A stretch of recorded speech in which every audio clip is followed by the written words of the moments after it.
Mga katrops, welcome back ulit sa aking channel. At ngayon pag-usapan natin Dennis Schroeder nakuha ang MVP award sa FIBA World Cup. Nakuha nga ng Germany ang panalo kontra sa Serbia, sa score sa 83-77. Tinanghal na kampiyan ng Germany pagkatapos nilang talunin ang Serbia. Tinanghal na MVP si Dennis Schroeder pagkatapos ng laro. Dito ay may 28 points, na may 2 rebounds at 2 assists. Sa tulong na din ni Dennis Schroeder, nakuha nila ang pinakaunahang championship ng Germany sa FIBA World Cup. Makikita sa video kung gaano kasaya ang Germany sa pagkuha nila ng championship sa FIBA.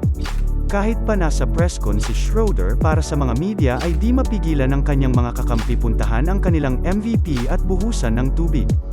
Ito panoorin natin ang video. First of all, it's been a long ride. Over 10 years, I think.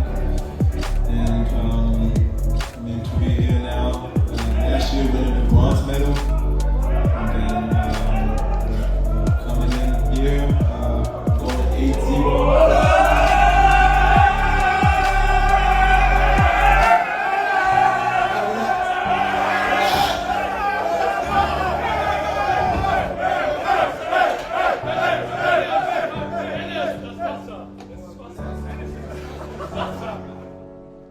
Ang Germany ang pinakaunang team na nanalo ng championship sa FIBA World Cup sa kanilang debut since Spain in 2006.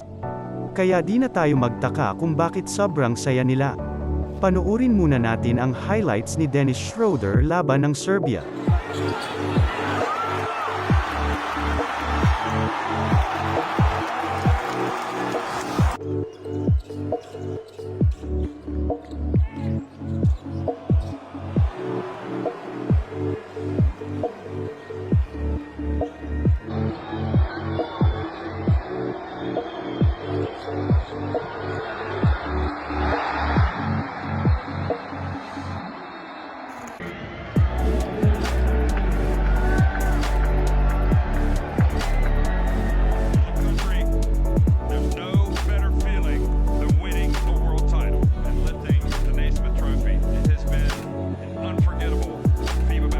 At yun lang muna mga katrops.